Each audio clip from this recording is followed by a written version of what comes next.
A partir de agora, pela Rádio Brasil Espírita, Espiritismo na Arte. Apresentação: Tereza Cristina e Leila Brandão.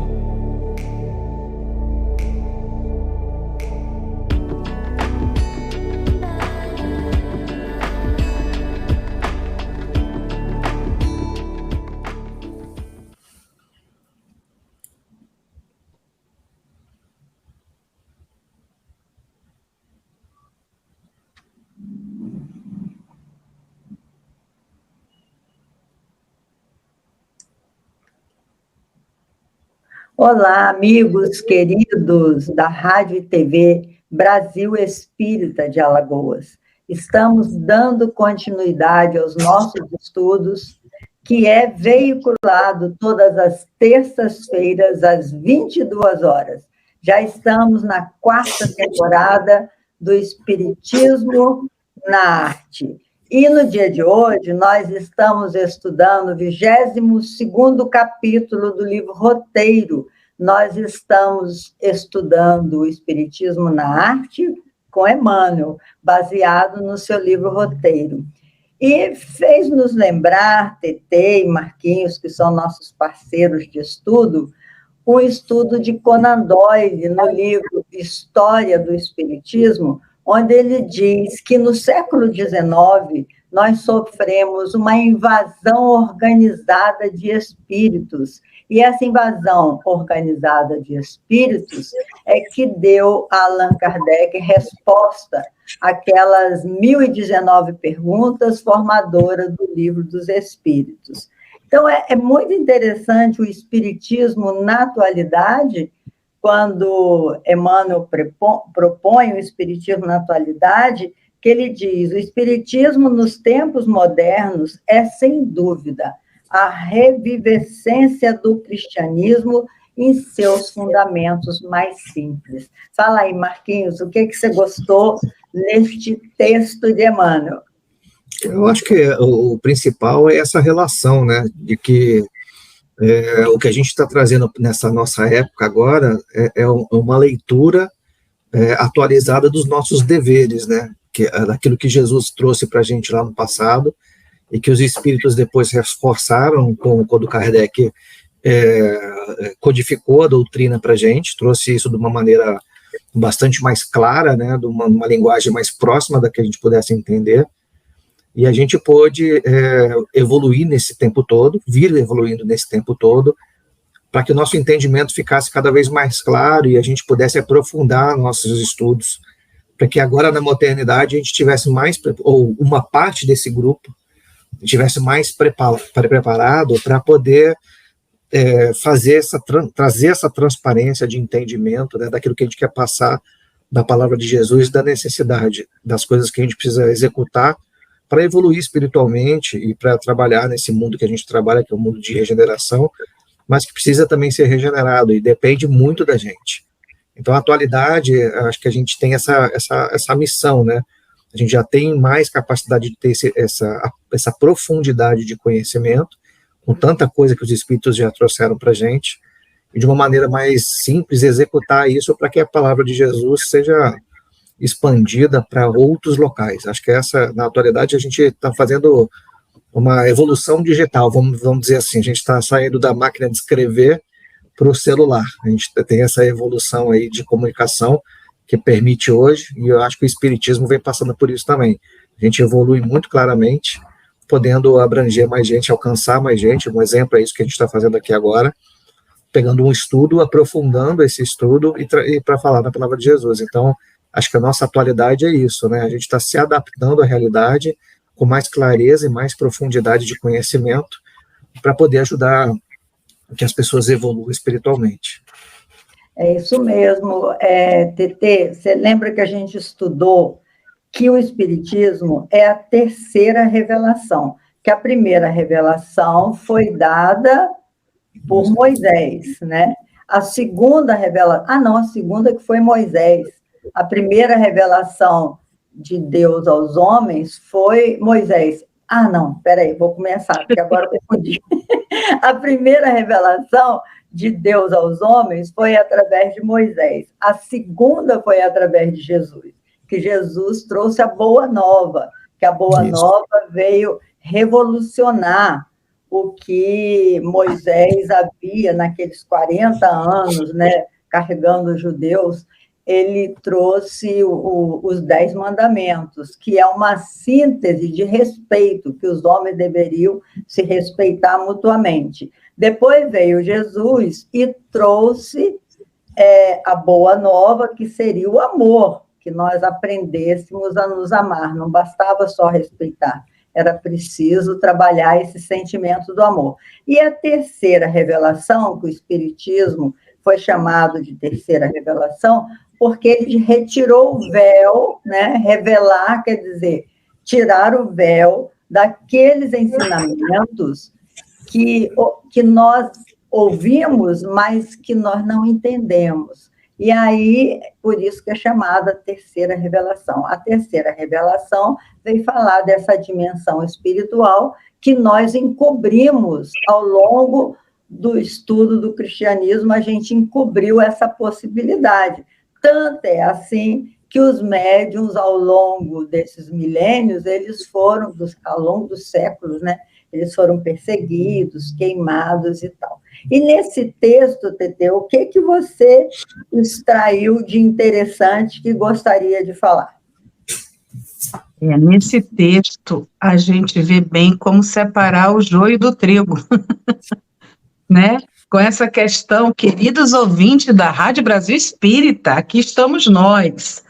Que vocês estejam nos escutando à noite, boa noite, de dia, bom dia, à tarde, boa tarde, porque ficamos nas principais plataformas digitais para levar a palavra de Jesus a você e essa proximidade que a gente sente ao fazer esse pequeno encontro todas as terças-feiras, né? Isso, Leilinha e Marquinhos. Então, esse texto de Emmanuel, mais uma vez, nos traz grandes ensinamentos. E a gente vê claramente como separar o joio do trigo. Como assim? Naquela parábola, né? Naquela história que Jesus perguntava a Jesus, como separar o joio do trigo se eles são plantas tão parecidas? A gente arranca logo assim que eles nascerem? O mestre diz, não, deixai vir os frutos, porque o fruto do joio é completamente diferente, né, do fruto do trigo. O trigo é muito fácil de você visualizar, então deixe crescer, e quando tiverem já crescidos, a visualização se tornará mais fácil, e você arrancará o joio sem danificar nenhum trigo. Então, quando a gente chega aqui com essa palavra, com esses estudiosos queridos, esses irmãos tão abençoados como Marcos e a Leilinha, que a gente doa esse tempo para a gente também se ouvir, e nós é que estamos aprendendo, meus irmãos, mais do que vocês, na realidade, porque a gente fala para a gente ouvir, né, para a gente se ouvir e ver que a palavra de Emmanuel, feito através de Chico Xavier, há tantos anos atrás, ela é algo totalmente inovador em qualquer tempo e espaço que a gente esteja. E Leilinha e Marcos, vocês falando aí, eu me vi num tempo onde eu era criança, e minha mãe ligava a TV, aquela TV preto e branco, sabe, de válvula. Marquinho é mais novo, ele não vai lembrar disso. Tu lembra, Marquinho? Não. Lembra? Sim, ok. Então, a válvula, quando ela estourava, Marquinho, e acabou a TV. Acabou a TV. Tinha um programa espírita que era feito por Dona Jesus, o nome dela era Maria de Jesus, uma senhora, que ela ia falar durante 1 hora sobre o espiritismo. Imagine isso na década de 70, lá pelos idos de 75. Era inovador, um programa espírita numa rádio, isso numa TV, não era nem rádio, era TV. E lá em São Luís do Maranhão tinha. Eu sentava ao lado da minha mãe, não entendia absolutamente nada. E às vezes eu achava aquela senhora dizer assim, ela não se cansa de ficar falando. E o espiritismo naquele tempo, ele era isso, ele era algo muito longe das pessoas, né? Imagina, Kardec em 1800 e quanto? 40, Leila? 40, 50, 60, é isso, Kardec? 57, ele publicou. 57. Ele faz, né, aquelas revistas e começa, é essa época que saem as revistas de Kardec, Leilinha? A revista espírita começou em 1862. Então, mais à frente, depois das mesas giratórias, que na realidade despertava muita curiosidade das pessoas, e só depois a ciência entra para ela estudar e fazer aquilo tudo ser entendido no cunho científico, né? Porque quando a ciência ela entra, parece que ela corrobora para que a coisa seja uma verdade. A verdade é essa. E Kardec diz, no dia que a ciência desmistificar e disser que há verdade no espiritismo, então está tudo acabado. E até então não consegue fazer, porque é a pura verdade, né? De Deus através da vinda de Jesus à Terra e dos grandes ensinamentos que ele aqui nos deu, quando ele nos diz, eu vos enviarei o Consolador prometido. E daí nós vamos ao texto do capítulo 22. Vamos prosseguir. Fala aí, Marquinho. Eu vou voltar um pouquinho antes, né, para você ver como a vinda de Jesus, o compromisso foi tão grande, né, quando ele chama lá os 500 da Galileia, quando ele ressurge para aquelas 500 pessoas ali que aguardavam ele depois que ele faleceu, né, depois de ter passado todo o Calvário, ele dá esse compromisso para 500 pessoas. Durante todo o período para frente, até hoje, esses 500 irem e voltarem para poder, de alguma forma, fazerem essa extensão da palavra de Jesus e solidificar a palavra de Jesus para que ela fosse o movimento transformador, né? Como a Leila falou, né? A gente sai de 10 mandamentos para praticamente 2, né? Um é amar o próximo e o outro é amar a Deus. Então a gente ele traz uma simplicidade enorme, mas com uma grandiosidade assim absurda, de uma transparência, de uma clareza, de uma coisa que teoricamente é muito simples de executar, mas muito difícil de acontecer. Então, dessas 500 pessoas, hoje somos quantos? Você imagina quantos milhões de pessoas hoje são praticantes ou que estudam o espiritismo, ou tentam entender o espiritismo, por tudo que esse movimento passou desde do começo. Qualquer ação espírita que tinha, ela era vista de maneira ruim, chegando a alguns momentos até as pessoas morrerem por causa disso, serem condenadas por causa disso. E depois de Kardec a gente conseguiu algum tipo de evolução, e hoje, claro, a gente está muito mais evoluído. Eu acho que é um pouco do que o capítulo está falando, né? A gente passa séculos depois de uma missão dada por Jesus, passa por momentos complexos, mas a gente consegue vencer, né? Chegando até hoje, do jeito que está, com essa capacidade que a gente tem de disseminar informação de uma maneira muito mais transparente e correta, com pessoas com capacidade de entender melhor. Não é à toa que as casas espíritas cada vez estão mais cheias, estão com mais pessoas tentando entender, mas o principal fundamento para mim, né, desse tempo todo aí, acho que foi a capacidade que a gente teve de absorver a informação dos espíritos e trazer isso para a nossa realidade do dia a dia, transformando em material, como estudos, livros, enfim, que hoje a gente pode acessar em qualquer lugar. E acho que é isso que ajuda a gente estar nessa atualização, né, ou que a gente pode trabalhar na atualidade, estimulando as pessoas ao estudo. Eu acho que o capítulo coloca isso muito bem, né? O estudo, o conhecimento, né, a discussão, para que o entendimento fique mais claro daquilo que Jesus pediu para a gente, ele é o mais importante, né? Na atualidade, a palavra de Jesus, ela está sendo escutada, mas ela não está sendo ouvida, porque as pessoas estão muito superficiais, né? E nossa grande responsabilidade, da mesma forma que ele deu lá atrás dos 500 da Galileia, é que as pessoas se aprofundem agora, elas precisam ter essa visão melhor e mais crítica do que eles veem no dia a dia, e usando os ensinamentos de Jesus para isso. Então, nada mais fácil do que no final do dia você chegar na sua casa e perguntar: eu pratiquei o amor ao próximo hoje? Eu pratiquei o amor a Deus? Eu lembrei de agradecer a Deus em algum momento? Não tem coisa mais simples do que isso, mas a gente não faz, né? A gente está naquela vida maluca, né, de estímulo o tempo todo, então a gente está tão atualizado e ao mesmo tempo está tão atrasado, né? A gente tem tanto recurso, ao mesmo tempo a gente não utiliza. Olha que paradoxo que a gente vive hoje em dia, né?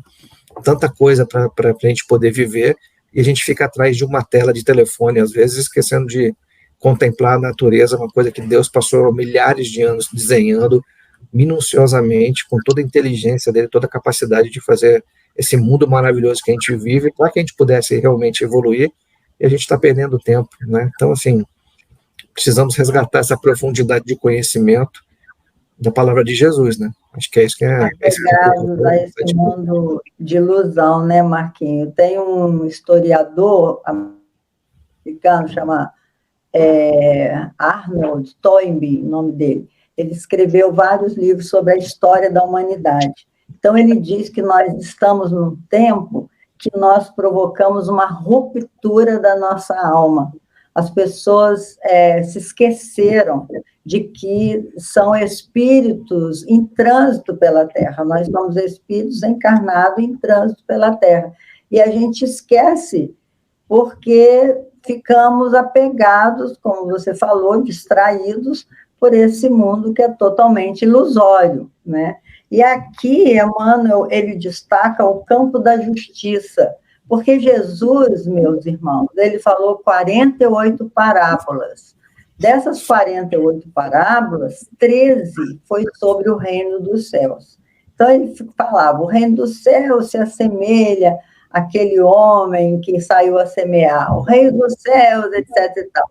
Ele falou sobre o reino dos céus. Ele tanto falou que os discípulos perguntaram, mas, Senhor, aonde está esse reino dos céus? E ele respondeu com a simplicidade que o caracterizava, o reino dos céus está dentro de vós. Então, dentro de cada um de nós temos inscritos essas leis de Deus. E Emmanuel aqui enfatiza o campo da justiça, a partir do Consolador prometido por Jesus, como disse a Cris, a partir dessa invasão organizada de espíritos, nós começamos a compreender a reencarnação, que a reencarnação é a chave para que a gente compreenda a justiça de Deus. Porque antigamente a gente achava uma injustiça, porque o homem teria apenas uma existência para ir para o céu ou para o inferno. Então, ele não tinha uma oportunidade de refazer os seus equívocos. E a partir da informação do próprio Jesus, que nós encobrimos, que Jesus falou para Nicodemos sobre a reencarnação, em muitos momentos ele falou sobre esse reino dos céus, né? O reino de amor, o reino da sabedoria, mas nós não entendemos, nós entendemos que a gente só tinha uma existência, que era chamado de vida. Mas a vida realmente é uma só, e múltiplas existências. Então, para a gente compreender a justiça de Deus, nós temos que admitir a possibilidade de refazer o erro, não é assim, Marquinhos? A gente tem que falar um pouco mais sobre isso. É igual Nicodemos, né? Como é que Nicodemos, quando foi questionar Jesus lá, humildemente, né? Questionar Jesus sobre a reencarnação, ele não conseguia compreender como é que a gente voltaria do tamanho grande para o tamanho pequeno, né? E Jesus falou, não, meu reino está além disso, né? Meu reino está muito além disso, e ele está dentro de você. É que o conceito de espírito naquela época era muito complexo, né? A lei que era mais disseminada era as leis que Moisés, e era isso que todos a religião na época pregava diretamente. Então, o entendimento, né, dessa evolução espiritual, da continuidade da alma, essas coisas todas, né, era muito difícil, né? Então, Jesus, educadamente, conseguiu explicar para ele, né, que as indas e vindas, elas não estavam limitadas ao tempo, né, aquele tempo, mas a vários tempos, né, onde ele podia estar se evoluindo. E é isso, né, Leila? A gente tem que ter essa visibilidade, e esse momento agora a gente não pode perder isso de vista, né? Porque senão a gente vai perder um grande tempo, né? É verdade. Agora a gente tem o conhecimento, né? A gente tem o conhecimento, não pode dizer, eu não sabia, eu ignorei. Não, a gente tem o conhecimento. Tetê, o que você faz com esse conhecimento, Tetê? Você faz esse conhecimento? Você examina? Eu me questiono todos os dias, gente. Desde que eu resolvi ser uma pessoa disciplinada. Poxa, aqui para mim é difícil, meus irmãos, ser disciplinado e ter horário. Meu Deus. Eu acho que eu sou que nem aquele coelho da Alice, tá? Eu tô atrasado. Eu me identifico muito com ele.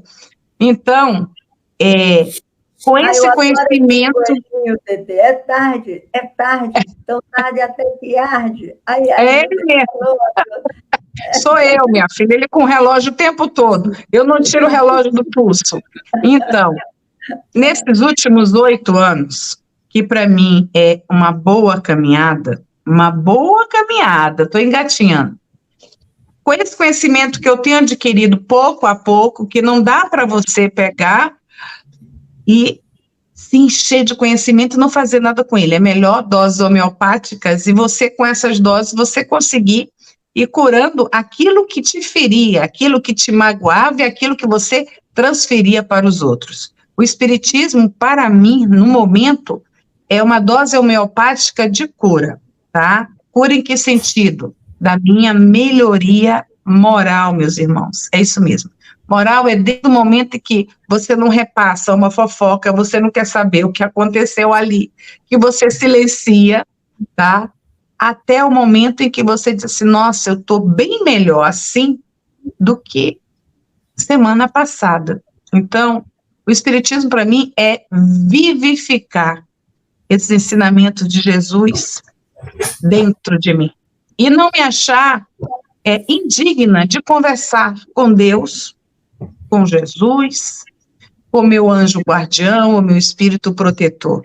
Porque se nós temos as ferramentas de todo esse conhecimento que está sendo nos agraciado através de livros, palestras, vivências, trabalhos voluntários, é para a gente aproveitar. E se a gente quiser ficar cego, surdo e mudo, a opção é individual. É escolha, né? E por isso, você vai caminhando, independente de quem vai ficando à margem do teu caminhar. É isso. É você ser um pouco, sim, disciplinador de você mesmo. É isso que eu tenho feito com o conhecimento, Leila e Marquinho, tá? E a cada dia, sim, eu me questiono, sim, como é que eu vou poder caminhar com aquilo que está chegando até mim? Seja através de manifestações espirituais, não que eu veja espíritos, meus irmãos, e nem escuto, mas eu os sinto. Sinto como assim? Através do meu pensar. Quando vem um pensamento que não é comum estar na minha mente, eu digo, opa, isso é algo importante. E aí eu começo a quê? A prestar atenção em coisas que não me aconteciam antes de eu entrar com o coração, com o espírito. Antes de entrar na doutrina espírita, né? Exatamente. A mediunidade. Mas, meus irmãos, é muito lindo isso que a Tetê fala, porque não é uma coisa fácil a gente escolher certo, não, né?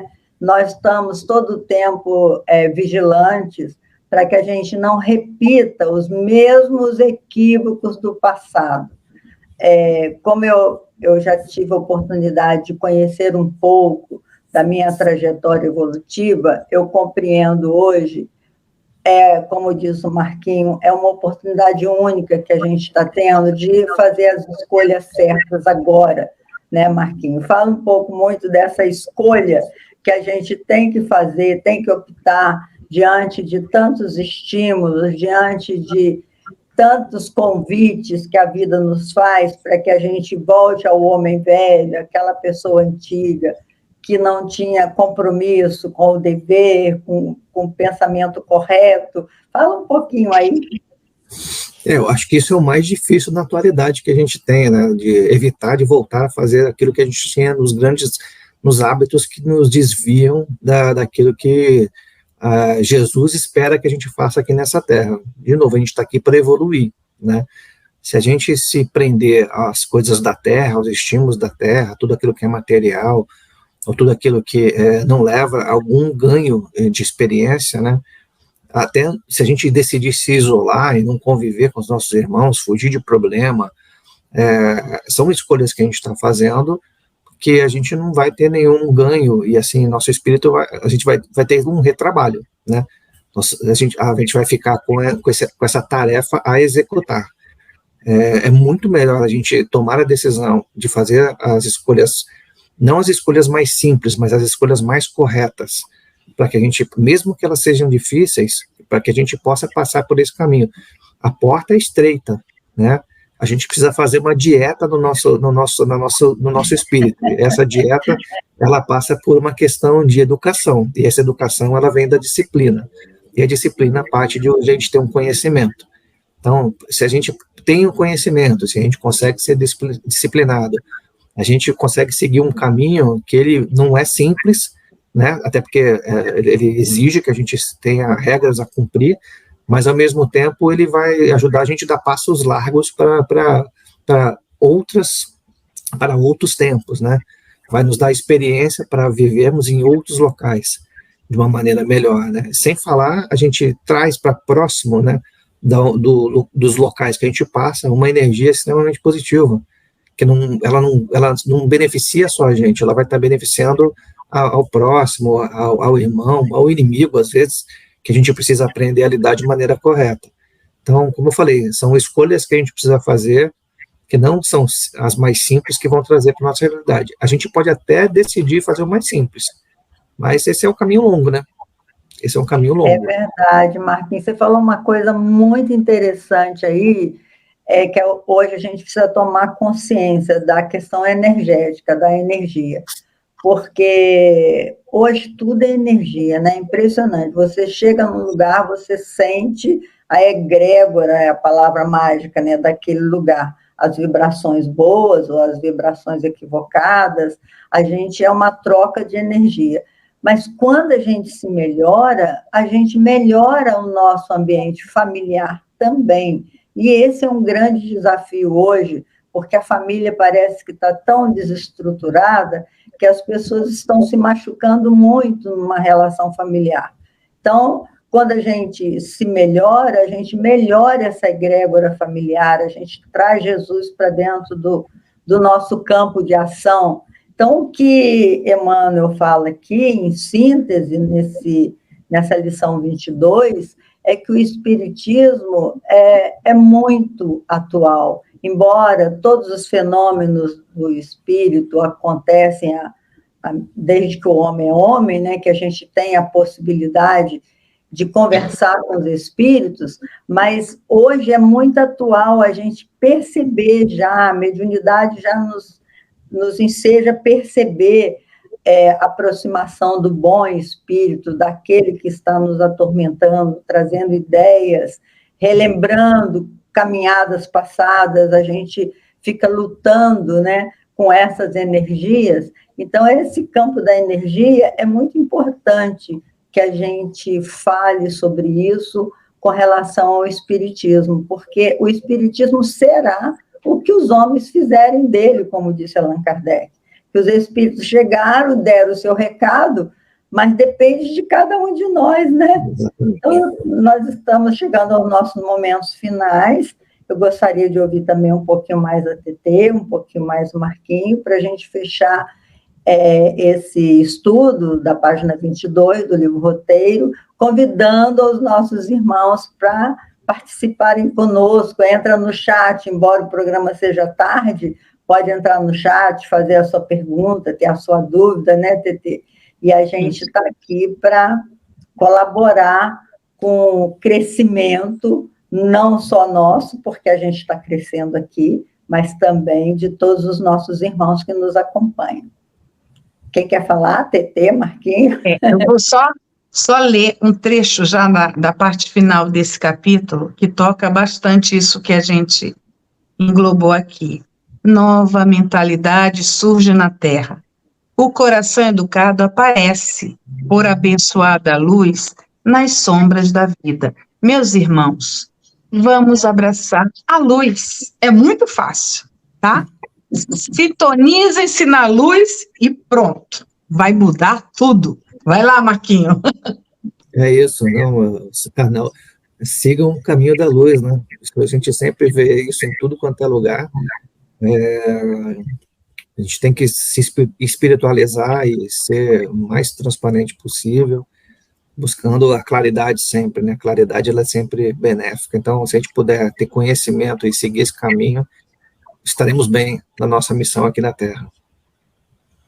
E falou Emmanuel, e para cumprir essa grande missão, é o último parágrafo dele, o Evangelho é chamado a orientar os aprendizes da ciência do Espírito, para que, levianos ou desavisados, não se precipitem a imensos resvaladouros de amargura ou desilusão. Então, os nossos atos, né, também falam muito aos nossos irmãos, que a gente possa, quando estiver errando, nos ajudarmos mutuamente, a gente errar um pouco menos, né? Um grande beijo, um abraço e até o nosso próximo encontro, se Deus quiser. Fiquem com Deus, irmãos. Você acabou de escutar, pela Rádio Brasil Espírita, Espiritismo na Arte.